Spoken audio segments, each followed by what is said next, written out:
Hi, Chef Mark here from Mark's Easy Kitchen. Today I'm making Nanaimo bar. Nanaimo bar is named after the city I live in on Vancouver Island in beautiful British Columbia. It's a delicious treat, it's good for any occasion, and most of all it's easy, real easy. I'm going to show you how to do it. First of all, let's go over our ingredients. Now the first thing I have is 1 1/4 cups of graham wafer crumbs, 1 cup of unsweetened coconut, 1/2 cup of walnuts, 1 cup of room temperature butter divided plus 1 tablespoon, 1 whole egg, 1/4 cup of white sugar, 5 tablespoons of cocoa powder, 3 tablespoons of cream, 2 tablespoons of custard powder, 2 cups of icing sugar, 5 ounces of semi-sweet chocolate, and vanilla to taste. Now the first thing I do is I'm going to mix together my graham wafer crumbs, my coconut, and my walnuts. And I'm just going to mix that together in a bowl, just using a spoon, just mix it all together and just set it aside. Now in a pot on medium heat, I'm going to add my 1/2 cup of butter, 1/4 cup of white sugar, and I'm going to mix that all together till it's completely melted. Then I'm going to add my 5 tablespoons of cocoa powder and mix that all together. Now I've whisked an egg, and I'm going to slowly add that egg to my mixture, but I'm going to have the heat turned off at this point because I don't want the egg to cook and turn to scrambled eggs. Now once I've done that, I'll notice right away that the chocolate starts to thicken up as soon as I add the egg. It's going to be very thick. So I'm going to take that and I'm going to pour it over my dry ingredients, and I'll just mix that together using a spatula or a spoon, or even get in there with my hands if I have to. But I'll just mix everything together. Then I'm going to press it into a 9 by 9 inch cake pan, and I've got it lined with some parchment paper. And then once I've got it all pressed down, I'll put it in the refrigerator for about 1 hour to chill.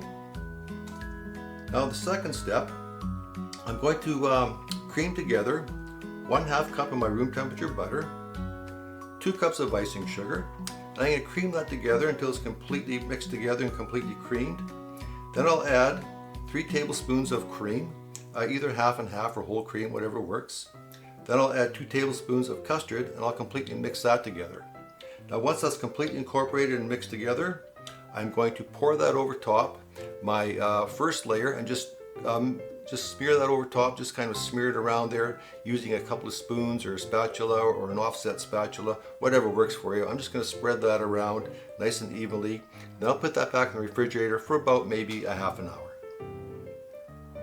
Now on a double boiler over medium heat, I'm going to melt 1 tablespoon of butter, 5 ounces of chocolate, and then I'm going to mix that all together and make sure it's completely melted. And then I'm going to pour that over top my 2 layers. That'll be my top and final layer.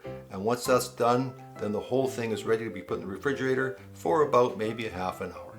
And that's our Nanaimo bar. Okay, so our Nanaimo bar is now out of the refrigerator. It was in there for about a half hour. It's completely finished, and I can't wait to try some. So I've got a knife and I'm going to cut a slice. So here we go.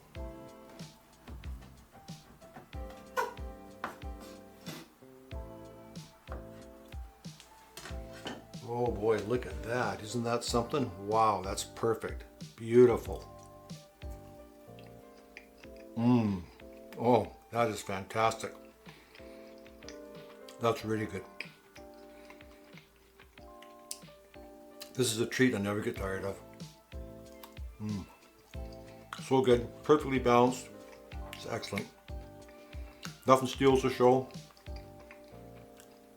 It's a perfect bar all the way around. Well, there it is, my friends. The Nanaimo bar made easy.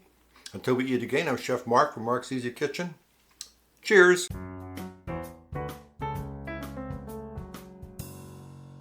Wow. Hi, me again. Today when I made Nanaimo bar, I used walnuts, but you can use pecans or almonds. Some people even use granola. And I used half and half. Some people like to use heavy cream or milk or even almond milk.